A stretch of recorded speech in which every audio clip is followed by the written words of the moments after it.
欢迎持续锁定新闻大白话，我是黄运成。首先来为您介绍这一节国际话题的来宾，第一位是我们的政治学博士郭正亮，大家平安，以及前立委李胜峰。运成好，各位朋友大家好。淡大财经系教授聂建中。观众大家好。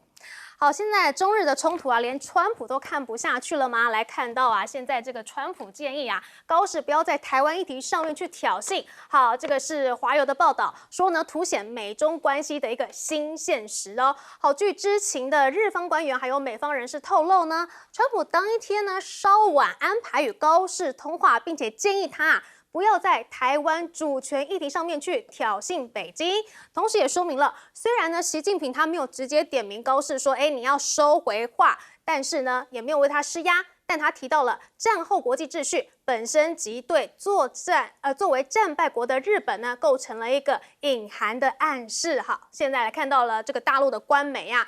玉渊谈天呢也说啊，这是美中元首近10年来首次提到了军国主义哦。这次的通话传递的讯号很明显，那就是日本军国主义出现了复活苗头，应该被视为国际社会共同面临的挑战，需要各国来共同的应对。好，另外一个官媒《人民日报》也说呢，陆美应该要共同维护好2战胜利的成果。好，这个文章提到了啊，说呢，强调美陆呢同样是为反战争胜利付出重大牺牲的国家，联合国安理会的常任理事国，共同维护战后国际秩序，坚决狙击任何会复活军国主义、破坏地区和世界和平的图谋和行径，是双方的共同责任。哇，这件事情是越闹越大的，这个历史的脉络也越讲越多了。那么日本的前驻中大使就说习近平现在也是亲自去处理这个台湾有事，日本有事论。好，论谁呢？现在都已经无法压下去了，因为这是习主席他亲自关注的议题哈。那么现在呢，这个日经亚洲也说现在的中日关系那么的紧张，那么高市呢要在2026年 APEC 峰会登场之前去效仿他的政治导师，也就是前首相安倍晋三当年的成功经验，去修补关系。好，来说到了现在呢，这个高市早苗他也是有这个新的说法了，他对于台湾的关系是说呢，是非政府间的关系，而对中国的关系呢，他说是要建立良好的关系，是他的责任。说呢，他有责任通过对话来建立全面的良好关系，最大限度的维护我们的国家利益。但是这样子的话，大陆接不接受呢？我们来看到这个大陆的发言人毛宁怎么说。他说呢，日本政府11月25日的内阁答辩书至今还在老调重弹呐，其所谓的一贯立场轻描淡写，一笔带过，只提概念，回避实质，试图借此蒙混过关，这种伎俩是行不通的。好，现在啊，这个在珠海的通用航展即将登场了，日本人也被拒绝参观了。主办单位说呢，是基于最近的政治还有外交立场，上级指示拒绝日本人入场，而已经得到的许可采访证呢，也被告知失效了。好，现在呢，他们对不只是这个航展啦，连观光的部分也是继续的施压吗？我们来看到啊，中国驻日大使馆又发出公告说，再一次提醒避免前往日本，而为此呢，中国的东方航空已经宣布了取消部分飞往北陆石川县小松机场的航班。好，现在呢，这个石破茂呢也出来在点名高市啦，说你这个没有与中国的关系，那我们的国家还能够成立吗？日本经济在很大的程度上面是来这个从中国进口食品啊、稀土啊，还有医药品等等的商品的，所以呼吁他要再次重视顺畅的中日外交。哇，石破茂已经3度去批评高市早苗嘞，第一次是在11月13号，再来是11月23号，接下来是11月26号了。好，来看到现在这个高市的说法，显然大陆是不买单的。那接下来该怎么样来这个中日关系要怎么去缓和呢？我们来请教亮哥。其实贝森特讲这个话，就表示美国认为从现在到2026那中美关系应该是比较好的啦，一段因为这个习近平跟川普可能会见4次面4月要去访问中国大陆，然后11月、12月，因为那个 G20 是在迈阿密，就是在佛罗里达州的一个地方。叫拉威尔在佛罗里达，然后 APEC 在深圳，那习近平如果回访，恐怕还是去佛罗里达的海湖山庄嘛，那刚好跟G20也很近啊，所以他们会见4次面。所以我认为川普一定是在构想这个未来这1年，大概中美罕见的现在战术休兵嘛，那想要有更多的进展，那美国要得到更多的经贸的收获啊，或者投资啊，或者采购啊等等啊，那你高市早苗这个时候给我搞个茶，要拖美国下水，他当然不愿意嘛，所以他讲这个话完全可以理解啦，所以你不要拿台湾议题挑衅中国大陆，所以高市早苗确实对美国做了交代啦。高市早苗讲了2点嘛，第一点就是台湾的法律定位跟我没有关系啊，因为旧金山合约我就是放弃台湾，那归属我没有发言地位了啊。那第二个就是说，作为一个首相，他当然要跟中国大陆维持良好关系啊，他希望这样对川普有交代啊。我并不认为他是要对中国有交代了，所以毛林讲的很直接嘛，你没有撤回你的错误言论啊，那你老是在讲日本历届政府的立场都一样，那我们觉得不一样啊，那你要不要讲清楚，到底日本历届政府是讲什么啊？所以基本上中日还是卡住的啦，所以你可以看到，大概所有的交流啊，全部都停止了，官方的或者是 NGO， 然后现在连那个航展记者证也被取消，所以我认为现在大概所有的外交还有民间的交流渠道，大概只要双方要公开见面的啦，都停了啦啊。那经贸的制裁，我估计还会往上走啊。那我觉得现在只是中国大陆在想啦，要不要用军事手段啊？因为如果高市都讲成这个样子了，你用军事会不会觉得太过了？因为这个是氛围的问题啊。就他也一再说啊，哎呀，我说太快了啦。幕僚这边自责啊，说我准备的不好了。就放。如果现在整个氛围都是这样，我认为比较可能的可能是就外交跟经贸，就是一直都是这样的。比如说中日韩本来要谈 FTA 啊，那中国大陆也推迟了，说跟日本没什么好谈的。所以我觉得大概是这样啊。那这样对日本的伤害一定会比较大，因为日本的出口有20%到中国大陆，中国大陆出口只有5%到日本，然后日本在中国的企业啊，大概有13000多家啊。那我相信他在中国大陆的销售一定会受到冲击，因为中国民众真的蛮爱国的，很多人就不买了，连那个买的机票都退了，对不对？那更何况是日常用的东西。那日本的汽车啊，我认为在中国的销售一定会受到很大的影响。不止啦，不只是汽车啦，就现在还有一点销售的动力了，那可能都会受到抵制了。可是不会有那种上街头的抗议了。我觉得中国大陆也不想这样，因为现在中国大陆经济也不太好。那你如果上街游行，可能会失控啊。开始变成对，可是民众抵制购买，我觉得一定会发生，会发生的。那你说对谁伤害大？因为中国到日本的投资远没有日本到中国投资大了，差太多了。对啊，所以为什么那个石破茂要出来讲那个话，说高市啊，你即便没有军事冲突啊，这经贸撑得住吗？而且坦白说啊，现在日本经济也不好，第3季是-1.8%，那高市就紧急弄了一个财政扩张嘛，对，大撒，那给那个老百姓一些钱之类的大概1300多亿美金那个对日本，我认为要能够帮上忙也很有限因为日本的 GDP 蛮大的，日本 GDP 有5兆美元呢，你一个财政扩张才1346亿美金，那有什么用？所以我认为很快日本就会感受到经济的低迷啦。那可能高市早苗会有一些内部的压力吧，大概是这样。好，接下来我们来请教李胜峰委员。这样子就是现在逼着高市呢不断的吐沙，然后拿的吐刷有没有？不断的吐，但是是不会结束的。为什么？它一个很重要的指标，你怎么收了就怎么吞回去，这个大概是中共今天对这个问题唯一的指标。那对高市来讲是很大的压力。因为假如今天自民党是完全执政，应该会退。因为什么？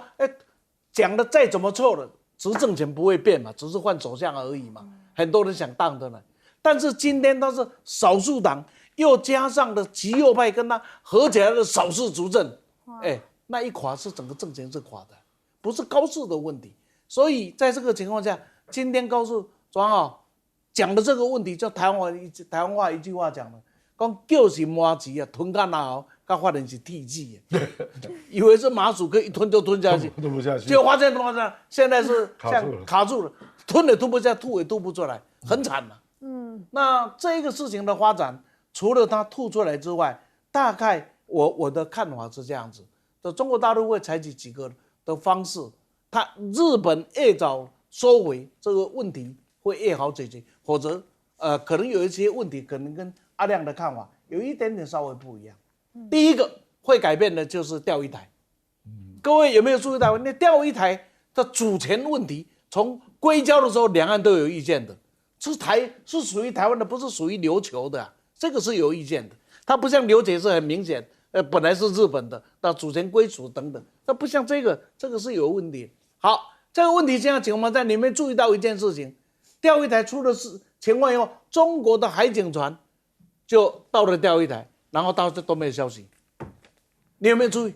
全世界没有在报后续的发展。那照道理讲，保安厅的船应该出来才对啊，没有出来。你不信，大家去买商业卫星看看就知道，为什么不能出来？因为出来就对峙总要解决啊。会冲突。那你一方退啊，那现在谁退谁倒霉，所以最好就装孙不出来。不出来的结果，这个钓鱼台将来就归属谁？所以南龙澳的渔民以后你们去捕鱼安心了，没有人会喷水枪了。这是一个会最可能改变的。最近没人抓了。对，最近的钓鱼台绝对第一个会收回，连美国都不敢叫，因为当时几十年两岸都说钓鱼台是我的，主权有归属的。第二个呢，会急在的对这个的军事会有一个施压，这个施压倒不是兵戎相见，倒不是火炮对火炮。会采取在南海的电子战的方式在某一个程度上，让日本的某一个最重要的空军或者海军基地忽然眼瞎耳聋了几个小时。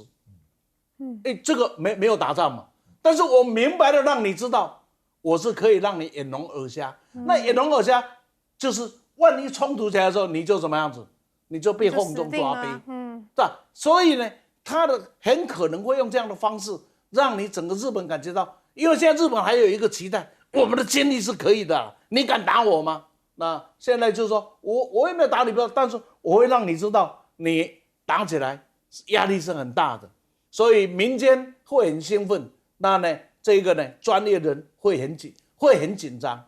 第三个，经济的施压会不断的增加，对，这个一定增加到你会受不了为止。因为就像大家都知道的，日本输出到中国是20%。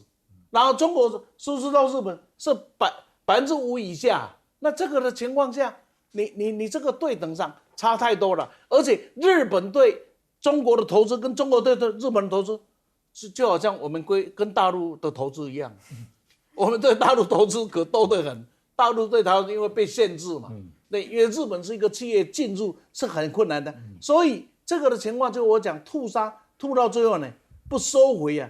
这个问题大家就不能解决。别忘了，中日之间跟中美不一样，中美之间的恩怨情仇，平常恩还比怨来的多一点，最多只是利益冲突。可是中日那一笔账有没有，随时是可以被爆发出来的。所以中国大陆处理这事情，一方面很谨慎，一方面不能失控，因为那个民众的情绪搞不好连共产党政权都遭到很大的挑战。所以这是个新仇旧恨我们请教聂建中教授。OK， 我觉得前一阵子河南有所谓的安氏事件，现在呢高市呢有所谓的话语事件，台湾有事。我这两个呢都做了同样动作，就拿了一个觉得很棒的利器，重的石头，好棒啊，就不小心砸到自己的脚，他就砸到自己脚，而且砸痛了。那当时呢，我觉得他会忍一阵子，我觉得他也是很难忍很久，因为可能没有好的医生来救他，也就是他的医生可能就是川普来安慰他一下，但发现呢，不但不会协助他，可能还会警示他。所以我觉得他现在出了问题。我觉得为君者一定要深谋远虑，一定要谨言慎行嘛。我觉得你一上来你在议员的时候讲这种话，可能你的位置还不到就算，你今天为君呢，跟我们台湾的今天你今天做立法委员或怎么样都没关系，你做了最高的这个我们的最上面的领袖的时候，你所做的动作就要很小心。我发觉很多人都忘记他现在该有的位置该做的事。我觉得他就做错一个问题，因为很简单，除非你有底气。当你没有底气，怎么能讲这样的话呢？那谁有底气？川普有底气，除非你是川普，因为川普有美国霸权的底气。那不管怎么说，更何况从二战之后，你就是一个战败国，你所有东西是被限缩的，包括你的 national defense， 就是说你的 national guard 都是防御性的武器。你现在所有的想法想把它走成像军国主义的攻击性武器的一些什么军事改革，我觉得这个问题可能就大了。尤其我觉得这个世界不管是人与人、企业与企业或者国家之间有属于此消彼长。日本过去不可否认，他曾经非常强，尤其在帝国主义的时候，交中这个国家真的是军事实力很强。但是在二战之后也很厉害哦。资本国很快的在半导体、在资本市场，在1987年、80年代，全球的汽车、电器都很棒。可是此一时彼一时，现在看到所有的不管政经军文、政治经济、军事文化，你会发现它的对面那个真正的那条龙才是真正有底气。这个长起来，而它消下去。的这个时候，你怎么还能够不识相？这是我觉得最大的问题。当然，还有他讲的是台湾有事，我要强调的是，他如果讲琉球有事，那还好；你讲菲律宾有事，那也还好，对不对？那今天讲南海问题，你讲任何国家都还好。今天讲是台湾有事，这不太一样。台湾在1894年甲午战争甲午这历年，当然你用军国的方式把这个台湾就在95年之后把台湾我们讲占据了50年。那不管台湾有多少子民因为皇民化去听你的话，但是这个岛屿的上面的人民就是汉族，就是中国人，他本来就是应该，我认为两岸是一家亲啊。那这时候我觉得，不管两岸之间的关系如何，你是一个，我不要说外来民族，就是你只是在这个地方用了你的武力去统治了50年，你怎么去要讲这样的话？我觉得这可能就严峻了哈。那所以这样的援军的方式，当然也就是曾经你夺了人家一刀，人家受伤了，你又在别的地方还要说你把窗口打开，还要撒盐巴，你觉得对方会舒服吗？因此我在讲现在走上的常态，其实中日的关系常态是什么？就是有一点军事或什么样经济上的一些对峙，过去好一阵子叫非常态，就是说这是有一个爱恨情仇的历史，却因为有一段时间它慢慢淡忘。那虽然他们用了这抗日纪念日。但慢慢淡忘之后呢，实际上两边和好相处，这是非常态。你一旦惹到了对方，对方又开始常态对你，常态对你就是开始他觉得他师出有名，爱国的情操、民族意识的增强，使得他师出有名。就是刚才讲的，就会讲的，他一定会军事也可以施压，甚至到最后极限施压，日本会越来越惨。尤其经济上，日本真的要靠中国。如果再这样下去，日本可能就像石破茂讲，只有石破茂比较识时务者为英雄啊。就会一触即发了。好，刚刚说到了中国对日本的军事方面呢，哇，也是一直在施压嘛。我们来看到中国的网军呢是发了一个这个超燃视频来通告全世界，说呢战鼓催征破重围罕见的措辞呢引爆了国际舆论哦。好，他说呢，当日本在西南诸岛加紧部署中程岛战之际呢，中国的军网在11月27号也发布了一段实战化训练的视频以雷霆之姿向世界宣告说，中国人民解放军的战鼓已经雷响了。好，除了这个解放军之外呢，中国的民间企业现在也推出了这个超高音速的导弹，而且它的宣传片呢，就是在模拟去攻击美国的军用航母以及日本境内的多个目标哦。而商业内幕就指出了，这是相当罕见由中国民企来展现具军事指向性的画面，尤其在现在这个中日的关系是急剧升温之际哇，更具敏感性。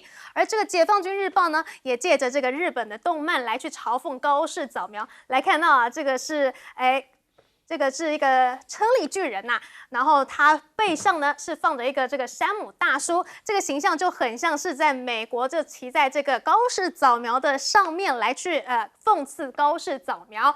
好，不过呢，现在日本哇，他们也是有所准备的。我们来看到这个日本的防卫大臣中谷元25日呢，在富士电视的节目中表示，日本下一代的潜舰呢，终将需要使用核动力推进。呼吁东京要去采购弓形型的核潜舰哦，好，就是在暗示要购买核动力潜舰的可能性。甚至呢，之前日本的自卫队内部人员还称呢，他们是有能力去击败这个福建舰的。结果呢，中国大陆的国防部就说这是痴人说梦，不自量力啦。像是这个，我们可以看到这个中国的国防部发言人就说这是不自量力。好，另外来看到呢，这个美军在印太方面呢，是不是也很难去抗衡中国呢？75年前的今天也就是11月27日呢，就是所谓的长津湖战役啦。这个中国的微博就发了说那个时候呢，哇塞，中共的解放军呢就打败了这个全歼美军的一整个团。而75年后呢，哇，现在的解放军更是不可一世喽。来看到现在解放军也公开了一架战机。未来要控制4到6架的无人机作战呢，知道怎么做呢？哇，我们来看到一架这个战机旁边呢有这么多的无人机，这是飞行员的实战能力呢，可以直接影响到战机功能的发挥。说解放军呢未来要打造成这个6边形飞行员哦，这真的是非常的厉害，一个人可以控制这么多架的飞机。好，除了军事方面之外呢，我们来看到科技的部分像是这个20年这个克工的电磁弹射技术，也就是福建舰非常关键的一个技术嘛。那这个47岁的专家鲁君勇呢，他是当选了这个中国科学院学士。而至于在美军的部分呢，之前说的这个星座级巡防舰计划竟然是宣告腰斩了哦。这个是美国的海军部长表示说呢，星座级巡航舰的造舰计划呢，对于美军水面战力没有任何注意耶，所以现在已经腰斩了。但这个计划呢，原本说呢是要拿来因应解放军军舰规模快速扩张的关键呢，结果现在又取消了，那势必对中对抗的策略也会有所影响咯。好，那在科技的方面呢，美国五角大厦又出招了要加上这个阿里、百度还有比亚迪都列入涉及军事企业的名单。好，他们建议呢要把这些集团都纳入国防授权法的涉中共军事企业名单。但是有这么顺利吗？纽时就报道了说，川普他现在是霸权焦虑，挖坑给自己跳。他说呢，真正把美国推进陷阱的正是美国自己。川普第2任期推动的动辄就是扬言要出兵还滥用这个惩罚性关税，甚至抛弃了长期的盟友。美国是彻底破坏了过去几十年亲手打造的全球秩序，中国反倒是坚定地维持了现有秩序。可以看到美国是抗中不成，反而是砸到自己的经济了吗？好，我们来看到现在这个中国解放军的能力真的是越来越强了。那么日本方面会有所顾忌吗？我们请教亮哥。这个日本在2022年就有通过西南诸岛的一个国防的计划了虽然我觉得是有点这个跟现实有很大的落差，可是他真的在推我们前几天看到小泉进次郎国防部长，他去了与那国岛因为那个地方已经装了电战系统，也有雷达站，那未来也会装飞弹那距台湾只有110公里，你在那边装飞弹，你怎么可能是打台湾呢？你当然是要打更远的目标它不止啦，也不止与那国岛，也包括宫古岛啦，就是西南诸岛这样一路下来嘛。那往上到九州，九州大概要布长程飞弹，可以射1000公里的，那基本上可以打到北京、上海跟台北。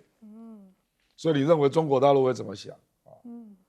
所以，那这个事实上，日本在整个计划里面，就是各个地方都要有中程导弹基地啦，要有地对空的防空导弹基地，然后也要有大概西南诸岛要盖130个弹药库。那它是怎么规划的就是美军因为现在部分的冲绳的部队在撤到关岛嘛，所以他就把自己定位成一个拦截线。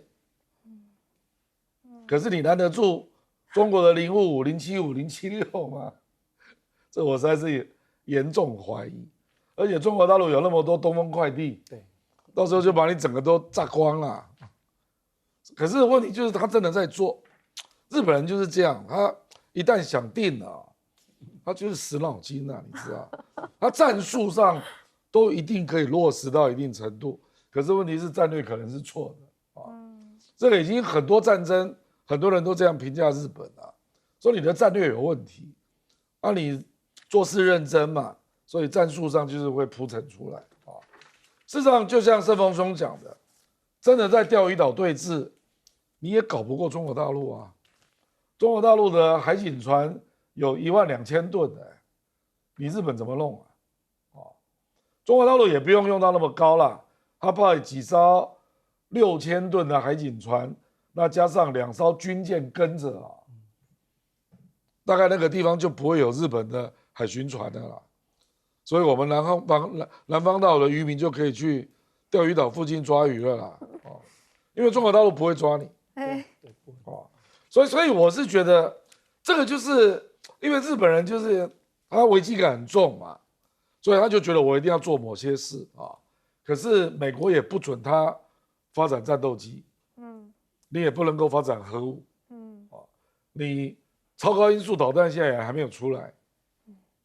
所以坦白讲，时机也不对啦。你现在跟中国大陆打，我看是一面倒吧。因为中国大陆有太多武器都是日本没有的。那这个当然是因为它是战败国，受到了很多限制导致。所以美军只要没介入，我觉得日本根本没有办法跟中国打仗了。好，接下来我们请教李胜峰委员。这样子啊，这个这样来看，2次大战就是标准的例子。攻袭珍珠港是成功了，战术成功，可是整个的战力是大败特败。对啊，当时呢这么一面铺开来，在整个的南太平洋上呢，也占据了那么多的小岛。那每一战呢打得都很辛苦，美军要打下一个岛，付出的代价都很高。但是整个的战力你是错的，因为你没有把你的兵力整个收缩回去你的本岛去守，到最后你就是垮的嘛。这打中国一样，他每一场仗他打赢。但忽然的战略错误，为什么深进泥沼抽不出来？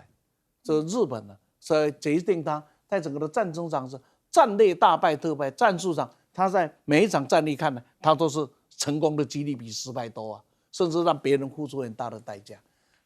这样的一个日本到现在好像还没有看清楚自己的弱点在哪里。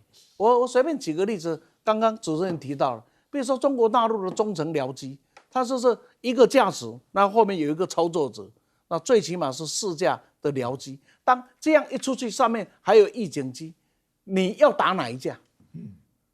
那你一打你就曝光，你不打他打你。这个就是一个。还有中国大陆在整个科研人才，比如说您刚才提到的40几岁的这个年轻人就可以拿到了院士，那么在电子弹射之父马伟明，从头到尾是中国大陆自己训练出来的。完全这不只是他，你看北斗整个的30几岁的年轻人的这个团队，等到航天团队不到40岁啊，大部分都是自己训练出来的。那你再看看今天中国大陆的研究64项重要的科研里面就出现什么情况？假若只有把中科院呢单独罗列出来，全球60项重要的研究里面，它有28项是 No.1 了。然后，假如把中科院除掉，这64项里面的重大的研究里面，中国大陆的北大跟清大有28项是占前10名。那美国最好的是谁 ？MIT 啊，在麻省理工学院，这个呢前10名啊，占前10名是10个，占 No.1 只有2个。这今天美国必须要面对的现实。所以在这样的情况下，日本到底是哪一个弄错了？所以我在讲。高市早苗不是什么阴谋，是一个不成熟的政客，以为得到了权力了可以为所欲为，跟赖清德你看觉得有什么不一样？以为当了总统了，他们好像就可以翻天覆地，可以搞罢免，可以胡说八道，不行的，对吧？这是这样，邓老师所说的一样嘛。你的职务有些话你能说，当你是那个职务的时候，你就不可以这样说。所以你看，我说他是一个不成熟的政客，搞得今天这样子。每次安保条约是一方做攻击，一方要支援，对不对？对，也不对。为什么不对？要不要支援是我美国决定，哪里是你日本决定的？对，那你说你把我拉下水，你什么意思啊？说我美国被打，你一定要来。那至于你去搞得人家被打，我是不是要去？那是我来决定，你怎么现在替我做决定呢？尾巴咬狗，对吧？就是这样子，他自己一定要，但是我觉得他没有搞清楚，其他的政治家搞清楚，他是没搞清楚。那我们再来看，现在中日一个大和解的框架下，不，中美大和解的框架下，那你给我搞这一段，你是要拉我下水啊？我其中选举呢，没多都没修炼呢。这个时候我还希望老中出一把手啊！你搞我，你什么意思啊？所以打完了电话之后会去打给高市啊。最重要，我最后讲一点，大家都讲，最后证明了这个电话是美国打的，不是大陆打的。没错，是美国打的。是大陆打了，我更紧张。可以知道这日本真的是战略有些问题了哈。知道为什么大陆打得更紧张？我最后讲一句话：在二战的前夕啊，邓小平到美国访问了，就跟那个讲说，我们回去要惩罚越南哦。大家以为大家看一下一样，当大陆的主动打这个电话是很早有的话，就是通知你，我们现在很好，我现在要揍他，那你要是通知你啊，还好是他没有，不是他主动打的。好，聂教授，我非常赞成，没有错，我也是这样解读，没有错，他会主动打，之前都躲着，甚至就是你要跟我谈判，我都不谈，为什么要主动打这个电话？非常清楚，他要做某些动作，还是要跟这个有底气的这个。不管是敌人或友军讲一下，报告一下，对不对？或说明一下。那刚刚讲的这句话也非常有道理，叫不成熟的政客，的确是这样。刚刚这个前面一幕，这个申峰在讲的时候，中间不是看到，现在这一幕又出现，他站在这个他的大哥，好像哥哥一样嘛，川普有没有在旁边这么的疼爱他？哇，举着双手，好高兴的，大家欢呼，因为他觉得他得宠了，他觉得开始可以大肆的讲话，他开始比较不成熟的话语可以讲出来了。我必须说明一下，这个。中日关系真的是比较特别，因为它有所谓的历史情仇啊。这个情仇，我想这个历史说明下去，你知道对岸有多少人，甚至我们中华民国的子民，过去蒋所带领的我们的国民军，有多少人对日本的过去，当然现在日本的友好，我们不用讲现在，讲过去，弄清楚不可被遗忘。因此，中日的关系非常特别。我觉得中日的互动啊，就属于常态非常态。我刚刚有特别强调。常态就是像现在开始敌视，因为你只要记得你过去有国恨家仇，甚至你家人、父母以前可能被抄斩，你开始有所谓的有报复之仇诸如此类，你就会呈现常态对他的仇恨和那个恫吓。那也就是刚刚讲的，这个中国就在模拟这个什么导弹啊打到日本啊，就极尽的去羞辱高市，因为他们这个动作在常态时候会觉得很爽，可是你知道日子久了，即便之前曾经打过架或伤过人。久了会慢慢淡忘，那叫非常态。所以我觉得要友好，就是要让他们走上非常态的，不要太激怒对方。尤其曾经伤过我，还要在我上面撒伤口的。我先讲一下，因为我们讲这个，刚刚讲到那个战机，我觉得未来战真的非常精彩啊。刚刚讲到现在就是无人机的世界嘛，当然刚刚也讲到大陆讲年轻人真优秀的，不只是在科技中哦。你看萃取分离，徐光宪带他的这个太太高雅搞出了这个萃取分离技术，把稀土做到这样的淋漓尽致。电子弹跳这些得到院士是其来有志，北斗卫星的发明人，以及民用的无人机 TikTok 都30几岁。你知道对岸人多嘛，天才系的，他不需要高学历，可以做到这样的极致。因此，我觉得未来战很重要的是说，因为对岸他现在的武力不是你可以想象，因为光它无人机是量产机，它技术之高，民用再用到军用不得了。那将来战机一个飞行员就控制5架，用6边形，我跟你讲，他甚至模拟这样旋转，对方根本打不到哪一支，他现在打哪一支过去。你就会输，所以你要知道，刚刚讲战术战略，对岸不只是他的武器做到一定极致，他连战术战略，我觉得他是用心在模拟，在走这个 on the track， 在这轨道上走。所以我要讲未来战会很精彩，当然最好不要打仗了哈。那我要讲是因为未来我们讲日本其实也不弱，在全世界它是一个当然是一个防御性的军事的国家，但是它的防御性的武力呢，其实也敌过全世界。你看那个军事排名，很多攻击性国家都比不过它。可是它强，但是它的我们的对岸中国现在更强，而且它的强不是你所想象的强，它的空海陆都超强。我们讲空军，现在全世界6代机唯一能够试飞成功，就是他们的成飞歼36嘛，甚至沈飞50也在运作。那现在海军讲电磁弹跳，我现在讲最后一点就是，光你讲海军舰艇，不是说你要做，它要做核潜艇就怎么样，需要钱呢？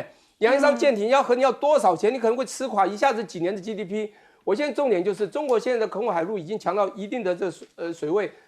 如果对方惹到他了，他师出有名的时候，现在已经师出有名，可能钓鱼岛不久就拿回来，未来再惹下去会不得了。但是我觉得，我觉得日本就像高市一样，很快就会收尾了啦。好，接下来我们来看到这个香港大火，现在传出了有阴谋论吗？哇，这个是在昨天发生的事情呢。这个香港的大火呢，哇，狂烧16小时，造成了44死，还有279人目前是失踪的状况。这个火势是非常的大。那么路透就报道了，说这场大火呢是1962年以来香港最致命的火灾，那造成了44人死亡。CNN 则说呢，这可能是2次世界大战以来香港最致命的火灾，因为现在还有近300人失踪嘛，所以呢，那个1948年的时候，当成是造成176人死亡。如果失踪的人呢都过世的话，那哇，真的是这2战以来最严重的致命火灾了。那现在呢，哇，屋内的视角也曝光了。这个时候可以看到呢，哇，这个是受困者在屋内里面等待无助的求援。这是新京社的报道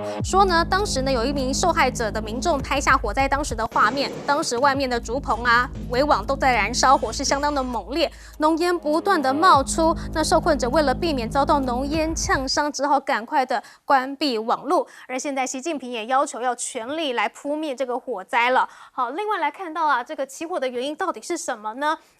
居民就陆续踢爆了，说呢曾经看见这个工人在这个竹网上面来抽烟所以有没有可能是这个烟蒂呢点燃了竹制的棚架呢？那之前他们就反映过了，但是竟然是被给冷处理了。我们可以看到这个画面，哇，这个是密密麻麻的竹棚看起来就非常的危险，因为一点燃的话是会全部燃烧的。而上个月底呢，香港就曾经发生过同样的竹手架大火。好，这是 TVB 的报道说呢，现在呢虽然起火原因还不清楚，但是可以看见呢起火点呢建筑外围的竹造鹰架以及尼龙制的围网呢都非常容易燃烧，而且呢火星四处飞扬，就很容易点燃邻近的大楼。那消防也发现有2处不寻常，包括大厦外墙的这个保护网、保护膜一些防水帆布等塑胶布，受火之后的蔓延程度都比一般的合规物料还要快所以有没有可能涉及贪腐或者是贪污呢？为什么这是不是有可能是不合格的建材呢？那这到底是人祸还是阴谋论呢？因为现在传出了说呢，这个福宏苑呢当初在进行维修工程的时候说这个费用高达13亿台币，所以呢其实有居民是反对的，说这个费用太高了。但是呢，这个工程并没有充分的询价，价格不透明的情况，还是去强硬改建了，所以导致在去年7月的时候开始动工了。是不是因为这个金额非常的高，所以必须要动工呢？好，那住户也说了，说当时他有投过票的，不想要一起施工，但是建商还是坚持一起做，结果现在就是火烧连环船。那另外还有个阴谋论是说，有没有可能是美国呢？这个是中国网友的质疑说呢，自从香港宣布要搞金库之后，突然间就出现了各种香港扶贫的案件了。好巧不巧，现在又出现了个火灾，是不是就是担心这个香港的金融地位呢？因为这个是要建一个贵金属金库，打造1000吨的超大容量，很担心它的金融地位会超过美国吗？好，这个就是有点阴谋论了啦。但是这17年来最恐怖的大火真的是相当的恐怖我们来请教亮哥。其实重点就是为什么香港在做房屋修缮的时候还持续用竹材当做围棚因为这个在很多国家早就禁止了，中国大陆也禁止中国大陆要求用钢材跟铝材。那为什么会这样第一个这个便宜啦，施工迅速啦。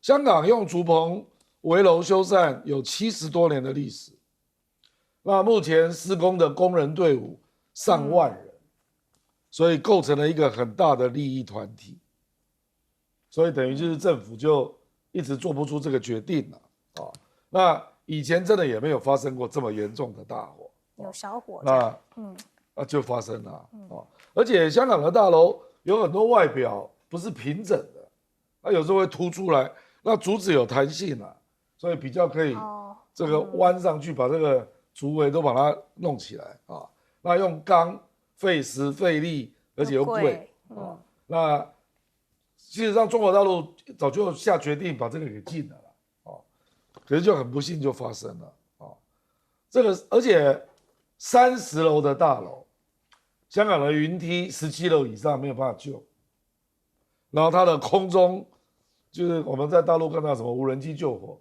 也没有那么完备所以到今天还在烧啊。因为我就跟香港朋友就跟我讲，这17楼以上还在烧，那也有消防员殉职，就是上去真的也蛮危险的。目前就是真的是这个状况。那还有人说警报没有响，这个事实上是很老的楼啦，大概有40年了。其实你去回想一下高雄的楼中楼的起火就是那个旧的大楼，那里面很多人都不知道那可是这个就是香港的现状因为香港的建筑署、屋宇署至今仍然认为竹棚是合法的外墙工程方式。那它因为楼高又窄嘛，所以你盖的都很密所以只要是在人潮密集的地方起火，要救真的是非常的麻烦而且坦白讲，香港我去过非常多次真的这么高的楼，这样的一个火，我真的是难以想象以前就真的没有发生所以大家就习惯了嘛，就因循旧规，那导致今天这个状况这样。而且香港真的是高楼非常的多就是不止这一栋，到处都是高楼，因为他们的地很贵嘛。好，我们先休息一下，待会回来。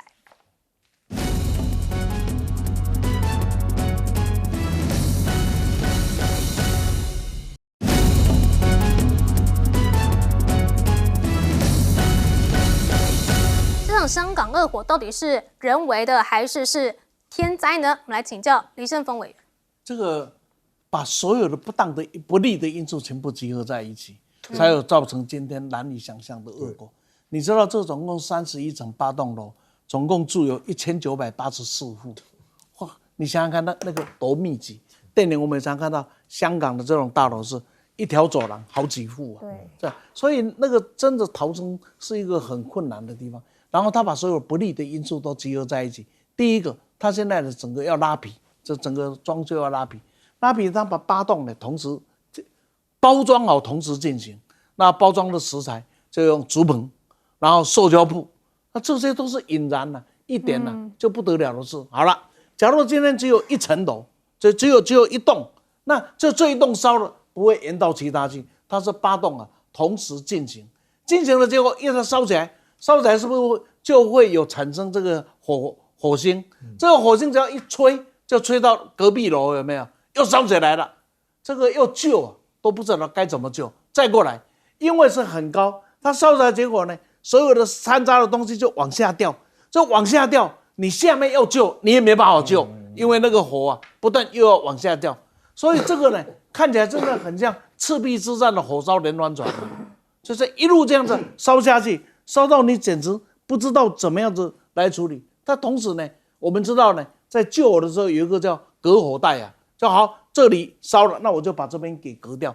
这一次也没有隔火带，完全没有隔火带，所以呢，一栋烧，烧到现在还没有结束。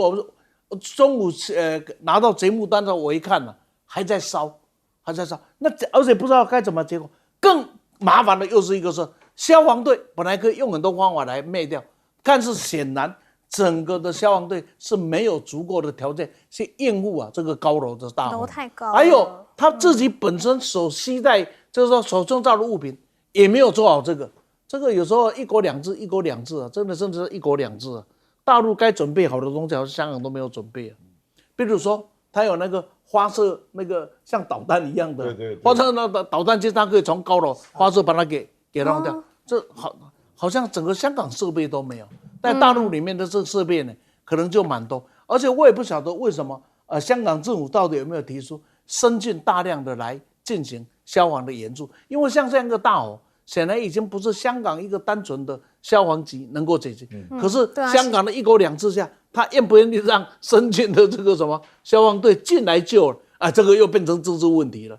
所以点呢，真的是把所有的不利的因素全部集中在这里。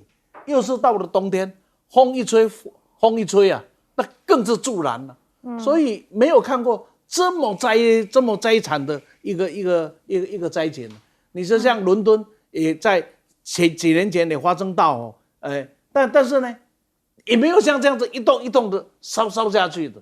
所以这一个令人看了，令人鼻酸了，那也令人感慨啊！希望大家记起这个教训尤其台湾也要记起这个教训。还好我们的大楼跟香港不太一样，这就很惨。好，我们先休息一下，待会回来。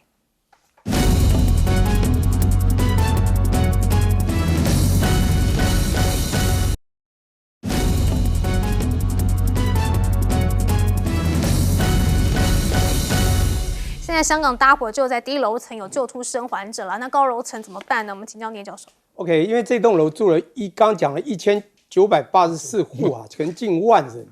那当然，昔日刚刚有讲到有赤壁的火烧连环船，今日有香港火烧连栋楼，8栋烧了7栋。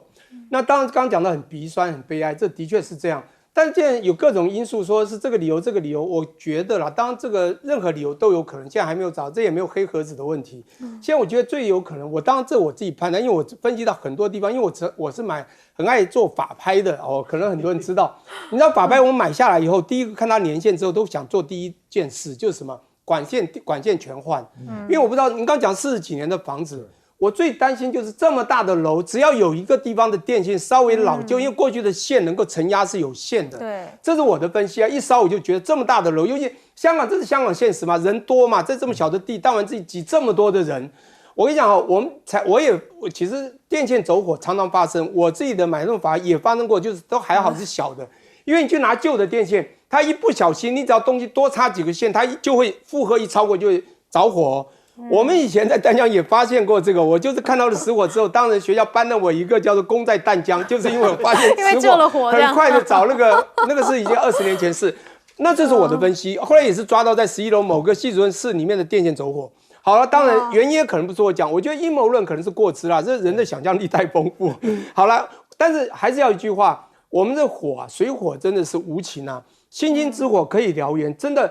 你要知道这件星星之火就一定会让很多人有很多的警惕。各位想想看，1962年在8月20号，当时也是大火。现在一想，63年的今天，2025年，当时死了多少？44个，没有错。这一开始报道也是44个，是44吗？10死吗？是我们的不祥之数吗？不过我跟你讲，现在已经到55个嘛，刚刚讲还不止啊，现在300人失踪。我跟你讲。最少200个，我跟你讲，一半人，你失踪人大部分就是在里面嘛。跟以前我们在911事件的时候，我那时候在美国，那时候不就是2001年，你知道是越来越增加，就在里面找不到人就是在里面嘛。最后都找不到了，也找不到尸体，就是历史的，就是往生嘛。失踪就是往生，不是这样吗？就看不到，要不然他自己不见了吗？所以我觉得这一次真的是比1966年还大的太多。